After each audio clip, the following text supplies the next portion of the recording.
Assalamualaikum warahmatullahi taala wabarakatuh.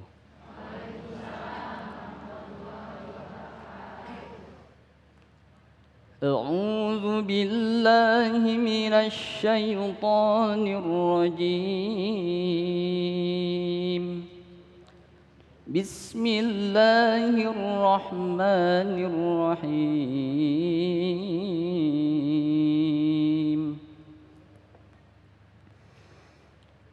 قل تعالوا أتل ما حرم ربكم عليكم ألا تشركوا به شيئا وبالوالدين إحسانا ولا تقتلوا أولادكم من إملاق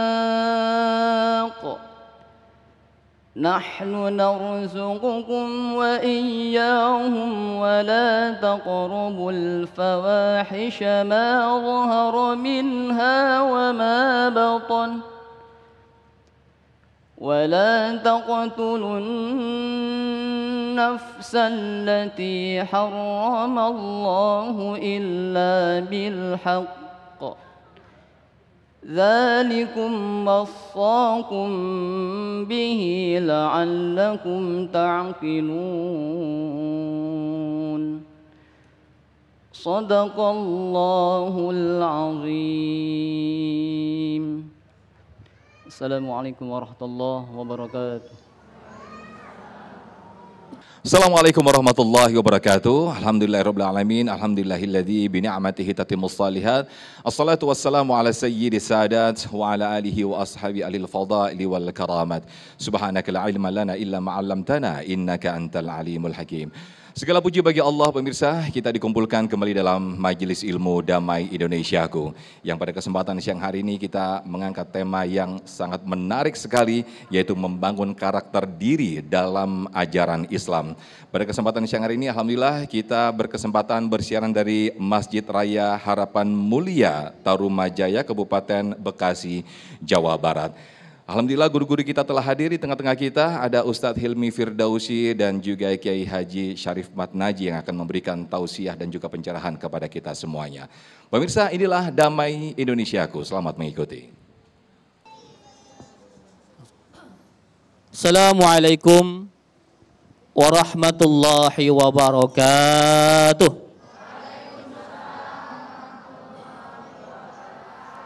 Alhamdulillah Rabbil Alamin. Alhamdulillahilladzi anzala sakinatan fi qulubil mu'minin liyazdadu imanan ma'a imanihim. Asyhadu an la ilaha illallah wa asyhadu anna sayyidana Muhammadan abduhu wa rasuluh la nabiyya wa la rasula ba'dah. Allahumma fasalli wa sallim wa barik ala hadzal nabiyyil karim sayyidina wa habibina wa syafi'ina wa maulana Muhammadin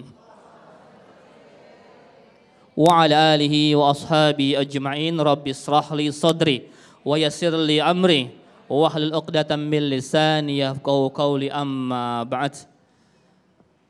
Segenap alim ulama, tokoh masyarakat, takmir Masjid Al-Furqan, sahabat saya Mas Sofyan yang saya hormati, dan seluruh pemirsa Damai Indonesiaku TV One yang insya Allah semua dirahmati, dimuliakan Allah Subhanahu wa Ta'ala.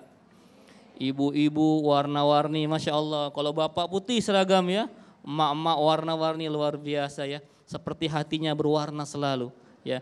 Ada yang merah hitam ya, ada yang pink hitam, black pink berarti ya. Masya Allah ya, semarak sekali. Sudah mulai ya, masker dipakai masih, alhamdulillah. Hari ini temanya luar biasa, tentang karakter. Ya, kalau bahasa agamanya akhlak, kalau karakter bahasa keren gitu ya. Ada orang ngomong, mari kita membangun karakter bangsa ini, penguatan karakter dan sebagainya. Padahal jauh-jauh hari agama kita ini sudah menekankan yang namanya karakter, atau bahasa agamanya itu akhlak. Kenapa? Karena Rasulullah SAW diturunkan ke muka bumi ini pertama untuk apa? Innama bu'istu liutammima makarimal akhlak. Kata Rasulullah SAW, sesungguhnya aku ini diutus untuk menyempurnakan akhlak. Jadi Rasulullah SAW diutus ke muka bumi untuk menyempurnakan akhlak. Karena itu beliau diutusnya bukan di Persia, bukan di Romawi, bukan di Cina, negeri yang pada saat itu sedang beradab. Tapi diturunkan di kota Mekah, negeri yang gersang dengan penduduknya jahiliyah. Apa itu jahiliyah? Bodoh artinya, tapi bukan bodoh secara akademik. Mereka orang-orang pintar. Ada yang jago sastra, ada yang jago berperang. Mereka bodoh karena akhlaknya mundur, akhlaknya jatuh. Ada degradasi moral di sana. Pada waktu itu ibu-ibu kalau tawaf keliling Ka'bah pakai baju enggak? Pakai baju ya, pakai baju ihram, pakai mukena. Zaman dulu jahiliyah ada orang keliling Ka'bah, mohon maaf, dengan bertelanjang. Naudzubillah. Di sekeliling Ka'bah bahkan ada, mohon maaf, perlombaan syair sambil mabuk. Ya. Ada orang bahkan berzina di sekeliling Ka'bah dan segala macam kemaksiatan selain tentunya menyembah berhala. Rasulullah SAW diturunkan ke sana untuk apa? Menyempurnakan akhlak. Jadi yang ngaku sebagai umatnya Nabi, nomor satu itu akhlaknya baik. Sampai kata Rasulullah SAW, beliau ditanya, Su'ila Rasulullah SAW an aksari ma yudkhilun nasal jannata. Rasul ditanya, ya Rasulullah, hal apa yang paling banyak membuat manusia masuk surga? Ya, sahabat nanya sama Rasul, ya Rasulullah, hal apa yang paling banyak bisa membuat manusia masuk surga? Jawabannya, yang pertama taqwallah kata Rasul, takwa kepada Allah. Yang kedua ahsanul khuluq, akhlak yang baik. Jadi yang paling banyak memasukkan kita ke dalam surga adalah satu bertakwa kepada Allah, yang kedua akhlak yang baik.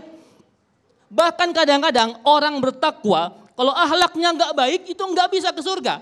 Suatu ketika ada sahabat nanya sama Rasulullah, ya Rasulullah, tetanggaku itu emak-emak, ada ibu-ibu solehah, rajin ibadah, rajin sholat, rajin pengajian, tapi jahat sama kucing. Oh, akhlaknya nggak baik sama kucing. Sama kucing. Bagaimana dia status ya Rasulullah? Apa jawab Rasulullah SAW? La khaira fiha wa hiya finnar.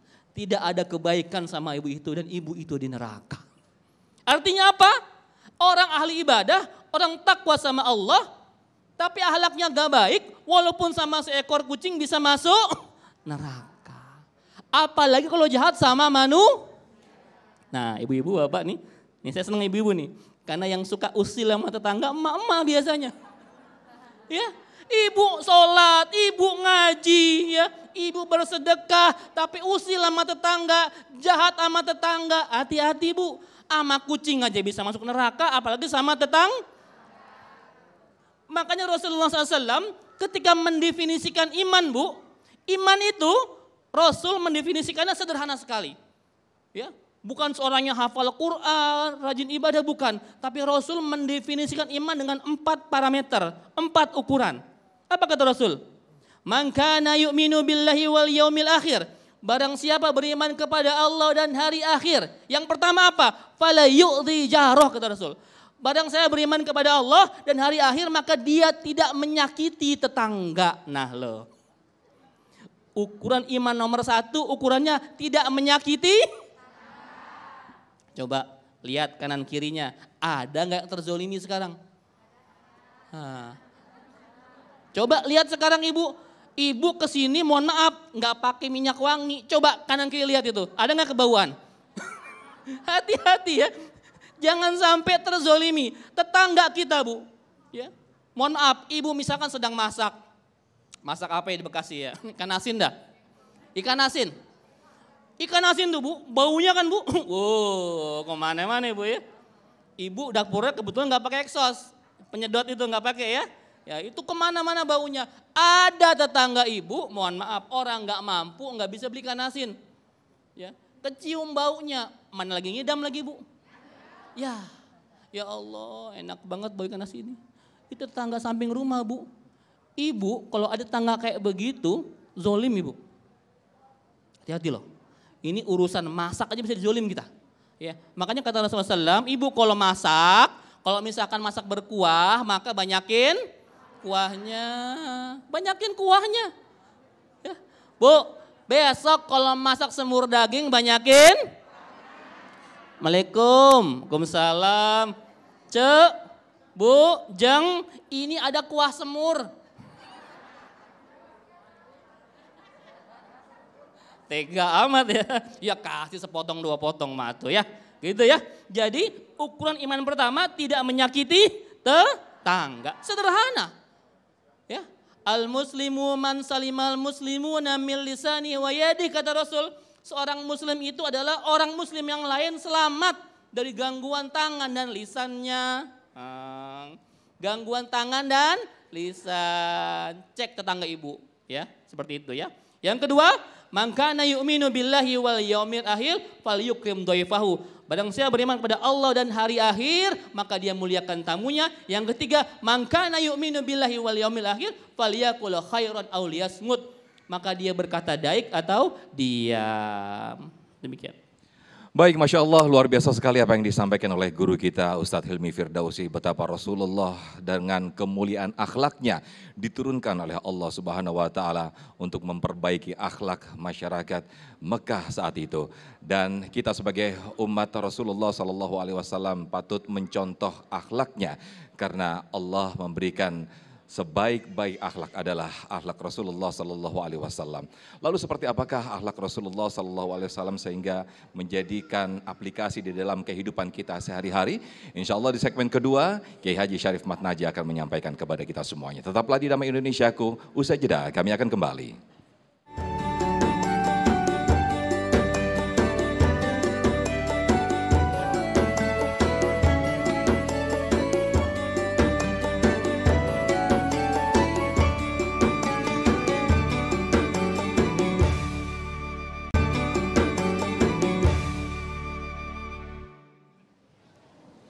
Baik pemirsa, kita kembali di Damai Indonesiaku. Di segmen pertama tadi kita menjelaskan bersama-sama tausiah dari Ustadz Hilmi Firdausi betapa degradasi moral terjadi saat itu di kota Makkah dan Rasulullah diutus untuk memberikan perbaikan akhlak. Seperti apakah akhlak daripada Rasulullah Sallallahu Alaihi Wasallam dan bagaimanakah implementasinya di dalam kehidupan kita sehari-hari? Ustadz atau Kiai Haji Syarif Matnaji akan menjelaskan kepada kita semua di segmen ini. Selamat mengikuti. Bismillahirrahmanirrahim. Assalamualaikum warahmatullahi wabarakatuh. Alhamdulillahi rabbil alamin. Allahumma salli wa sallim ala sayyidina Muhammad wa ala ali sayyidina Muhammad. Amma ba'du, jamaah sekalian yang berbahagia, pemirsa TV One dimanapun berada, yang semoga kita senantiasa dalam penjagaan Allah. Kita kudu semangat bila disebut nama baginda Rasulullah harus menghadirkan harapan yang besar. Dan pada kajian ini kita diajak masuk ke dalam sebuah wilayah di mana kita langsung meneladani baginda Rasulullah SAW. Ini penting. Bapak, Ibu, pemirsa TV One dimanapun berada, Nabi titip pesan. Kalau bahasa akrabnya Nabi titip salam. Buat mereka yang punya anak, pengen punya karakter orang-orang hebat, maka Nabi berpesan dalam hadisnya, "Adibu auladakum ala thalathi khisalin." Didik anak-anak kalian dengan 3 hal, 3 perkara. Yang pertama adalah hubbi nabiyikum, mencintai nabi kalian, wa hubbi ahli baitihi, dan mencintai keluarga dari baginda Rasulullah. Yang ketiga adalah qiraatil Quran, yaitu membaca Al-Quran. 3 hal ini bila bapak dan ibu, pemirsa TV One dimanapun berada, kemudian diwujudkan dalam kehidupan berumah tangga, diajarkan kepada anak-anaknya, maka jadilah anak-anak itu kelak menjadi orang-orang yang berkarakter sesuai dengan apa yang Allah perintahkan di dalam Al-Quran. Jemaah, apalagi kita lihat di sini banyak ibu-ibu dan bapak yang membawa anaknya dalam usia balita karena ingin sejak dini mengenalkan dengan majlis-majlis mulia. Apalagi kita disebutnya oleh Nabi sedang berada di taman surga. Kalau ente pengen masuk surga, kudu demen main ke tamannya. Kalau kagak mau main ke taman surga, bagaimana ente mau masuk surga? Tamannya aja kagak resep. Maka jamaah sekalian berbahagia, apa yang ingin saya sampaikan pada pesan Nabi ini? Bahwa tidak ada teladan yang paling hebat, yang paling tepat untuk dijadikan rujukan kecuali kepribadian baginda Rasulullah. Wa innaka la'ala khuluqin azim. Demikian pujian Allah di dalam Al-Quran, surat Al-Qalam. Allah memuji, nggak ada lagi panutan yang paling pantas kita jadikan sebuah acuan untuk menjadi orang-orang pilihan di permukaan bumi ini. Pesan Nabi yang pertama, kita disuruh mencintai Nabi kita. Hubbi nabiyikum. Emang kudu cinta. Kita boleh diam saat diri kita dihina. Kita boleh memaafkan saat diri kita dimaki. Karena itu pesona akhlak yang diajarkan oleh Al-Quran. Imam Ghazali dalam kitab Mukasyafatul Qulub bercerita. Ada seorang laki-laki yang datang kepada Rasulullah. Minta ditunjukkan bagaimana mempunyai karakter akhlak yang baik. Maka kemudian Nabi Muhammad mengutip ayat yang termaktub dalam surat Al-Hajj. Khudil afwa wa'mur bil urfi wa'arid anil jahilin. Jadilah engkau pemaaf dan teruslah perintahkan untuk berbuat kebaikan. Gelora amar ma'ruf nahi mungkar. Dan kemudian berpalinglah engkau dari orang yang bodoh. Jemaah, kita dianjurkan untuk memaafkan bila itu keterkaitannya dengan diri kita. Tetapi sebentar, jangan kau sentuh kemuliaan baginda Rasulullah dan kemudian kau lecehkan. Maka umat Islam karena kecintaannya akan meradang. Jemaah sekalian berbahagia, memang perintahnya itu. Dalam kitab fikih bahkan diajarkan ada tugas dari orang tua. Kau untuk mengenalkan kepada anakmu siapa baginda Rasulullah. Agar mereka mengidolakan.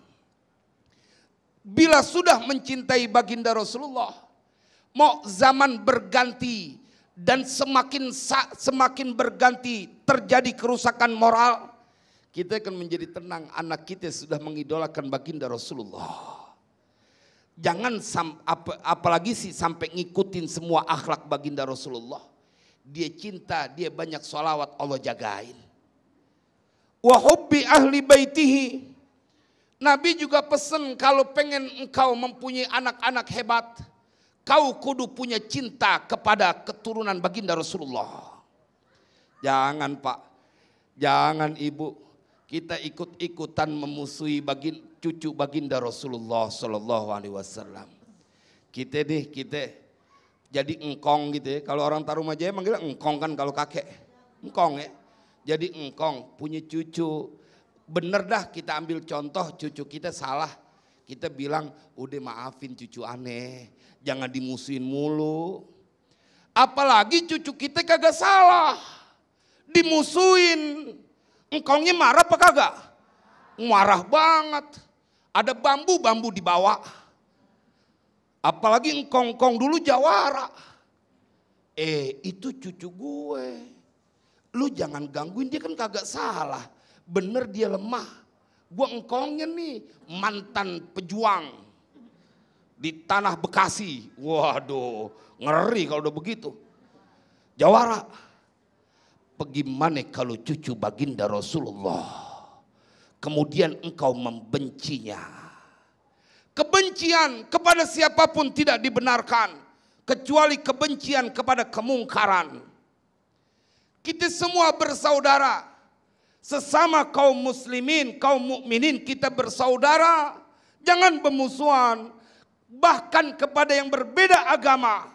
Kita tidak boleh memusuhi karena kita diikat dalam persaudaraan satu nusa, satu bangsa. Apalagi di dalam tubuhnya mengalir darah baginda Rasulullah. Ente kebangetan nekat musuhin cucu Nabi. Kebangetan nekat. Nanti di yaumil qiyamah kau membutuhkan syafaat dari baginda Rasulullah sallallahu alaihi wasallam. Beliau titip pesan, dan cintailah anak keturunan baginda Rasulullah. Yang ketiga, qiraatil Quran, baca Al-Quran. Kenapa?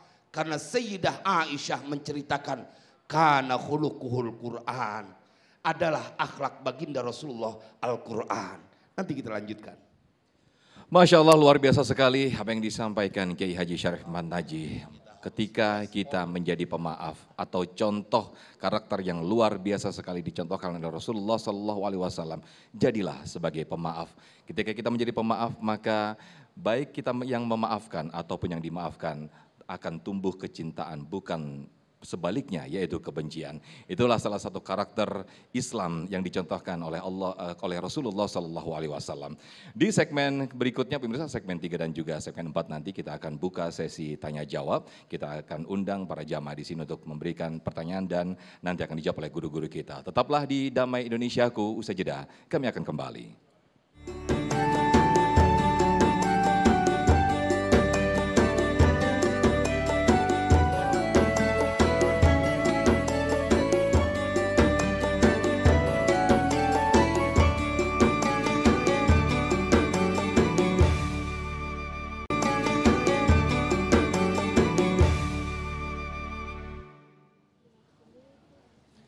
Baik pemirsa, kita kembali di Damai Indonesiaku, masih dengan tema besar kita membangun karakter diri dalam Islam. Di segmen ini kita akan buka sesi tanya jawab. Yang pertama kami persilakan Ibu Ai yang insya Allah akan dijawab oleh guru kita Ustadz Hilmi Firdausi. Silakan Ibu Ai, boleh berdiri dan boleh diturunkan maskernya supaya jelas suaranya. Assalamualaikum warahmatullahi wabarakatuh. Waalaikumsalam warahmatullahi wabarakatuh. Nama saya Airela Marlia dari Harapan Mulia. Saya mau bertanya Ustadz, apa yang harus kami siapkan sebagai orang tua terhadap anak-anak dalam membangun karakter diri anak-anak itu di zaman digital seperti sekarang ini? Terima kasih. Baik, Masya Allah, menarik sekali pertanyaannya. Silakan Guru. Didiklah anakmu sesuai dengan zamannya. Orang tua kita dulu mendidik kita nggak sama nih dengan sekarang kita mendidik anak-anak kita. Zamannya udah beda. Zaman dulu godaannya dikit nggak Bu? Dikit. Ya, paling apa? TVRI gitu ya. Ya, dikit. Itu gue nonton di kelurahan rame-rame. Zaman dulu. Zaman sekarang TV mah nggak laku. Mohon maaf ya, yang nonton mama doang TV kan? Anak-anak kita ngomong nonton apa nih? Nih. Nonton HP, gadget. Nah, ini berat karena di sini tuh dari kebaikan ya, yang paling baik sampai yang paling buruk ada. Dari yang nutup aurat sampai yang nggak pakai apa-apa juga ada. Komplit di sini. Dan celakanya anak kita ngantongin ini gadget. Kalau dulu kan TV di luar. Hari ini anak kita mengantongi gadget. Ya, HP itu seperti pisau bermata dua Ibu. Ya, bisa untuk kebaikan ya, sekarang kan share dakwah, foto-foto ustadz di-share kemana-mana, segala macam kebaikan di-share bisa, tapi juga untuk bisa bermaksiat. Lalu bagaimana cara kita sebagai orang tua? Yang pertama Ibu sekalian, jangan lepas kontrol sama anak-anak kita. Ini perlunya Bapak Ibu belajar yang namanya ilmu parenting. Ilmu parenting, ilmu pola pengasuhan. Dan itu di Quran ada. Ya nanti kapan-kapan kita bahas ya. Silahkan tadi buka surah Luqman ayat 12 sampai 19. Itu isinya pola parenting dari seorang ayah bernama Luqman kepada anak-anaknya. Ya, pendidikan bukan tanggung jawab ibu-ibu. Ingat Bapak, ente jangan mentang-mentang cari duit langsung lepas gitu aja. Awas, ya. Pendidikan itu sinergi antara orang tua, laki dan perempuan, ayah dan ibu bergabung semua. Kenapa? Yang buatnya bareng-bareng. Ya, masih nyerahin ke emaknya doang. Ya, ini berdua tanggung jawab. Apalagi di Quran yang dikasih contoh itu bukan pendidikan ibu ke anak, tapi pendidikan ayah ke anak. Ya, parenting. Yang kedua, tadi mana kata guru kita, jangan lepas bercengkrama dengan Al-Quran. Ini penting. Ya, mengembalikan Quran kepada rumah kita. Hari ini kenapa anak-anak kita suka gadget? Karena mereka jauh dari Quran. Ya, jadi tolong Bapak Ibu sekalian, anak-anak dekatkan dengan Quran. Bagaimana caranya? Buat yang menarik. Ya, Quran dibuat menarik. Ya, sekarang yang anak-anak kecil itu Ibu, silahkan kalau buka YouTube, cari tayangan tentang Quran. Ada games Qurani, ya ada namanya kartun yang Qurani, segala macam berbau Quran itu ada semua. Ya, seperti itu. Yang ketiga, Jangan lupa lepas berdoa pada Allah Subhanahu wa taala, ini penting. Sehebat-hebat kita orang tua, kita nggak bisa menguasai mereka 24 jam. Nggak bisa mengawasi mereka 24 jam. Minta doa sama Allah, ya Allah jaga anak-anak kami ya Allah. Bimbing anak-anak kami ya Allah. Kami ini lemah, nggak punya kuasa apa-apa ya Allah. Jaga anak-anak kami. Ini fitnah akhir zaman sudah luar biasa Ibu. Ya, yang penting Ibu jangan cuek, mending capek sekarang. Ya, anak kita masih usia-usia SD, SMP, capek sekarang nggak apa-apa. Dibanding nanti udah gede, tiba-tiba terjadi sesuatu yang tidak diinginkan, ibu akan menyesal seumur hidup. Ya, jadi jangan lupa pola parenting dekat dengan Quran dan banyak-banyak berdoa kepada Allah Subhanahu wa taala. Baik, Masya Allah, luar biasa sekali jawaban dari Ustadz Hilmi Firdausi. Berikutnya saya ke Pak Jimmy yang insya Allah akan dijawab oleh Kiai Haji Syarif Matnaji. Silakan Pak Jimmy, boleh berdiri dan boleh diturunkan maskernya supaya lebih jelas suaranya. Assalamualaikum warahmatullahi wabarakatuh. Waalaikumsalam warahmatullahi wabarakatuh. Pertanyaan Ustadz, apakah karakter itu bisa merubah akhlak atau sebaliknya? Mohon penjelasannya. Terima kasih. Baik, Mas Allah, tekstual sekali ini pertanyaan luar biasa. Silakan, Yai. Ya, Imam Ghazali membahas lugas dalam kitab Ihya perihal masalah akhlak. Sehingga tidak ada sesuatu yang tidak bisa dirubah bila mereka kemudian mengikuti panduan-panduannya. Di antaranya adalah ketika mereka mengidolakan baginda Rasulullah. Karena ada yang namanya tabiat karakter. Karakternya begini. Ada seseorang karakter manusia kata Imam Ghazali, kalau dia belum melihat sesuatu mereka tidak mudah percaya.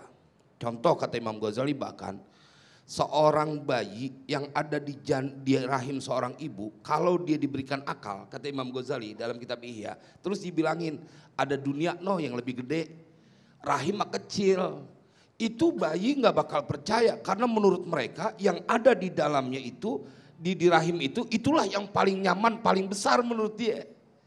Tabiat dari manusia nggak mudah percaya pada sesuatu, karakter seseorang tuh nggak percaya pada sesuatu yang dia belum lihat. Karakternya begitu. Sama begitu banyak orang, tidak jamaah damai Indonesiaku, tidak banyak mereka yang percaya dengan alam barzakh. Pada saat engkau di dunia dianggap dunia ini adalah segalanya. Karena dia belum lihat tuh alam barzakh, itu karakter manusia, tabiatnya kayak begitu.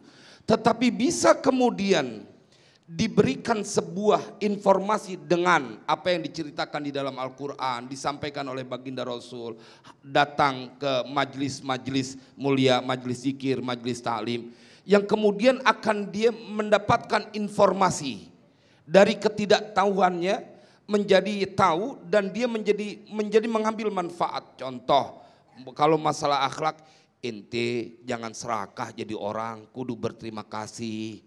Itu di dalam Al-Quran ada Fir'aun begitu gagah, bahkan dia ngaku ana rabbukumul a'la. Akhlaknya kagak cakep tuh, di Al-Quran diceritain. Tapi giliran dapat susah dia ngadunya ke Allah. Giliran dapat susah, walamma waqa'a alaihimur rijzu qalu ya Musa ud'u lana rabbak bima ahida inda rabbik la in kasyafta 'anna ar-rijza lanu'minanna laka wa lanursilanna ma'aka bani Israil. Itu Firaun. Tuh kalau udah susah ntar yang dicari Allah juga. Ente jangan nungguin susah baru nyari Allah, jangan nungguin melarat, jangan nungguin sedih baru kemudian meminta pertolongan Allah. Jadi hamba kudu punya akhlak kepada Sang Pencipta. Maka informasi inilah yang akan didapatkan di majelis-majelis taklim.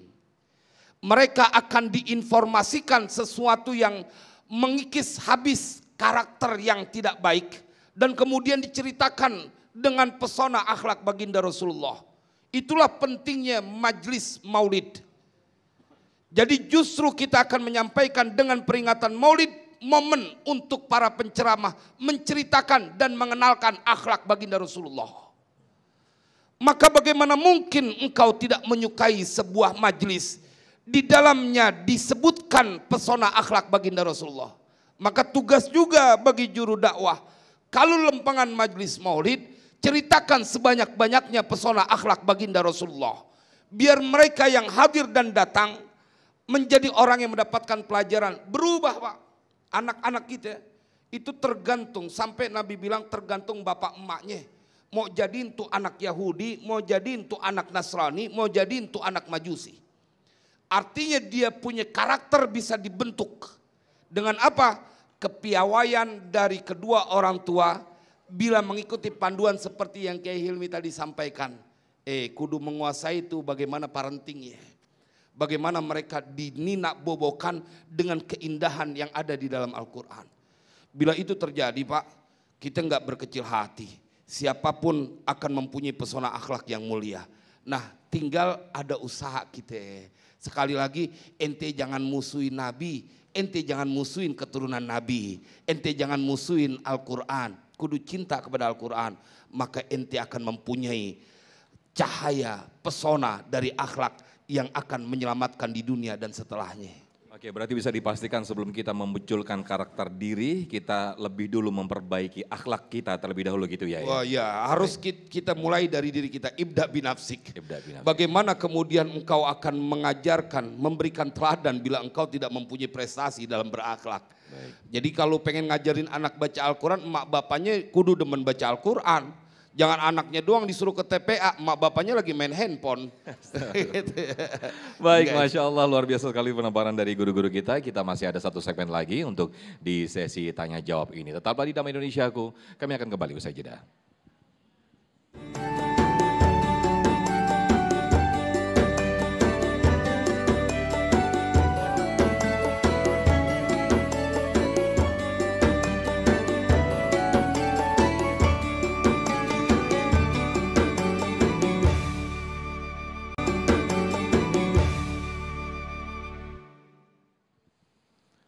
Baik, Alhamdulillah kita masih di Damai Indonesiaku, pemirsa. Kita kembali buka sesi tanya jawab ke yang pertama kami persilakan Ibu Halimah yang akan dijawab Ustadz Hilmi Firdausi. Silakan Ibu Halimah boleh berdiri dan oke sudah diturunkan maskernya, silakan.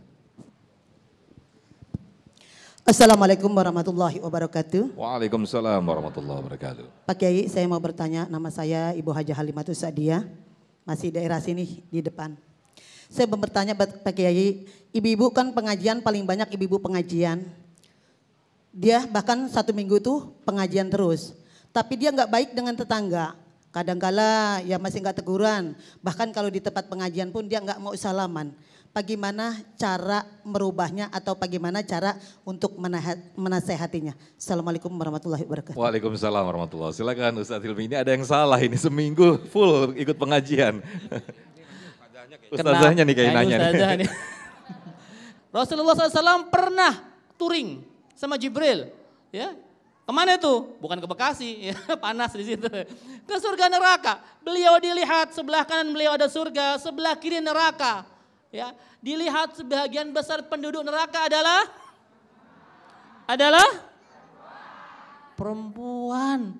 Sadar banyak di neraka, karena itu hobinya ngaji. Pada tobat semuanya. Gitu ya. Nah, gawatnya nih udah hobinya ngaji tapi kok masih nyinyir. Juniper, tau juniper? Apa? Julid, nyinyir, baper. Nah, itu mama ngaji tiap hari, juniper iya juga. Gitu kan? Buat apa? Tadi saya bilang di awal ya, ada seorang sahabat nanya, ada ibu-ibu solehah tapi jahat sama kucing. La khaira fiha wa hiya finnar gitu kan? Nggak ada kebaikan sama ibu itu dan dia masuk neraka. Apalagi julid sama teman pengajian. Gara-gara seragamnya yang satu masih ngutang gitu. Ngutang. Tahu aja Ustadz, ya tahu. Ya, ada yang satu pakai perhiasan, satu enggak, nyinyir, ya julid dan sebagainya. Nah, hati-hati. Ibu-ibu, bapak sekalian, ya. Islam ini identik dengan akhlak. Sampai tadi kata Rasulullah yang paling banyak memasukkan kita ke surga itu yang pertama takwa, yang kedua akhlakul karimah. Jadi orang takwa rajin ibadah tapi akhlaknya nggak baik percuma. Makanya antum semua ngaji tiap hari tapi keluar dari masjid julid sama orang nggak ngaji, ahli neraka. Hati-hati. Ya. Jaga nih Bu, mulut Bu. Kalau saya sama jamaah saya bilang gini. Kalau ngaji sama saya, satu aja deh, keluar dari masjid ketawa. Senyum, sama semua orang senyumin. Ya, bahagia, ya kita membawa kebahagiaan keluar. Jangan habis ngaji langsung jadi hakim Bu. Tukang vonis, sesat. bid'ah, kafir, munafik, fasik, semua dia sebutin. Hati-hati dengan menuduh orang. Tuduhan yang tidak terbukti akan naik ke atas langit dan turun kembali kepada yang menuduhkan. Nauzubillahi min dzalik. Jaga akhlak ya Bu ya. Jaga akhlak bukan teori. Akhlak itu bukan teori tapi dipraktekkan. Baik, Masya Allah, luar biasa sekali. Berikutnya saya ke Pak Irfan yang insya Allah akan dijawab oleh Kiai Haji Syarif. Silakan. Assalamualaikum warahmatullahi wabarakatuh. Waalaikumsalam warahmatullahi wabarakatuh. Mohon izin bertanya Kiai, nama saya Irfan dari Harapan Mulia. Salah satu akhlak kita kepada Allah dengan kita sholat. Mungkin mohon dijelaskan bagaimana akhlak atau adab kita sholat sehingga mempunyai efek tanhani fahsya'i wal munkar itu ke dalam diri kita. Mohon Kiai dijelaskan. Assalamualaikum warahmatullahi wabarakatuh. Waalaikumsalam, silakan Kiai. Baik, dalam kitab Ihya Ulumuddin di breakdown detail tentang akhlak sebelum, pada saat melakukannya dan setelah selesai daripada melakukan sholat. Diajar betul tuh masalah akhlaknya. Di antaranya adalah ketika engkau mendengarkan kumandang adzan, maka engkau harus diam. Dari situ udah diajarkan. Ketika pada saat engkau wudhu dan kemudian pada saat engkau berdiri, sudah berdiri tuh, engkau harus memisahkan urusan dunia.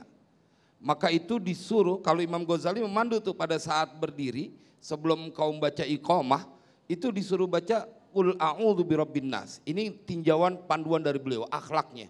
Karena ini momentum yang paling berharga. Saat engkau diundang beraudiensi dalam tanda kutip kepada Allah. Masa ente giliran takbir masih mikirin ikan yang takut dimakan kucing, lagi sholat terus mikirin gerimis dikit pakai jemuran belum diangkat kepikiran. Ente nggak tahu sedang menghadap siapa. Kalau ngadep presiden aja, ngadep raja aja, banyak orang yang nggak berani bergerak kalau di depannya. Kenapa? Emang kudu begitu akhlaknya. Apalagi kepada yang nyiptain presiden. Maka di antara dengan waktu yang singkat ini, ketika Abu Bakar As-Siddiq ditanya bagaimana menghadirkan kehusyuan supaya dalam sholat itu bisa mempunyai akhlak, maka pada saat engkau berdiri seakan-akan engkau berdiri di depan seorang raja yang engkau sedang mempunyai kesalahan yang begitu besar. Kayak apa takutnya? Jadi divisualisasikan sampai kayak begitu dulu. Supaya nanti pada saat takbiratul ihram engkau sudah memutuskan urusan dunia dan saat itu cuman 5 menit mungkin, 5 menit saja kau beraudiensi kepada Allah. Masa masih dunia ngikut juga. Dan ini tugas kita. Bahkan adab-adab menyongsong hari Jumat lebih khusus lagi tuh. Bayangkan jamaah, ini kemarin kita kaji dalam kitab Ihya. Mereka di zaman baginda Rasulullah saking girangnya mau datang hari Jumat itu, sholat Jumat, maka mereka yang disebut adab pertama adalah al-bukur, berpagi-pagi. Kapan itu? Mereka di waktu subuh sudah ke masjid sampai sholat Jumat. Saking menghargai adabnya itu. Bagaimana mungkin ini terjadi kepada seseorang? Mungkin kalau dia sudah mengenal siapa Tuhannya. Sampai kayak begitu, bagaimana mungkin saat engkau beraudiensi dengan Allah, kemudian tidak mempunyai akhlak. Di antaranya adalah ketika takbiratul ihram, engkau tidak lagi berkata ada yang lebih besar dibanding Allah. Kalau saat engkau takbiratul ihram masih mikirin pakaian, masih mikirin lauk nasi yang takut digondol kucing, ente menganggap itu secara tidak langsung itu ikan lebih berharga daripada engkau menghadap kepada Allah. Waliyadzubillah. Salimna ya Rabbana. Salimna ya Rabbana. Masya Allah, luar biasa sekali apa yang disampaikan guru-guru kita Kiai Haji Syarif dan juga Ustadz Hilmi Firdausi. Mudah-mudahan harapan besar kita semua, kita akan semakin memperindah akhlak kita dan mudah-mudahan akhlak kita seperti apa yang diharapkan oleh Rasulullah SAW.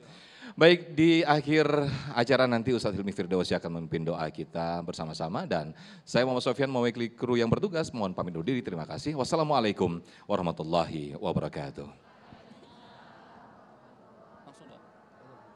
اللهم صل على سيدنا محمد في الأولين والآخرين عن كل صحابة رسول الله أجمعين الحمد لله رب العالمين بسم الله الرحمن الرحيم الحمد لله رب العالمين حمدا يوافي نعمه ويكافي مزيده يا ربنا لك الحمد كما ينبغي لجلال وجهك الكريم وعظيم سلطانك ربنا اغفر لنا ولوالدينا وارحمهم كما ربونا صغارا ولجميع المسلمين والمسلمات والمؤمنين والمؤمنات الأحياء منهم والأموات إنك سميع قريب مجيب دعوات يا قاضي الحاجات إنك على كل شيء قدير اللهم افتح لنا أبواب الخير وأبواب البركة وأبواب النعمة وأبواب الرزق وأبواب القوة وأبواب الصحة وأبواب السلامة وأبواب العافية وأبواب الجنة اللهم إنا نسألك حسن الخاتمة ونعوذ بك من سوء الخاتمة ربنا آتنا في الدنيا حسنة وفي الآخرة حسنة وقنا عذاب النار والحمد لله رب العالمين.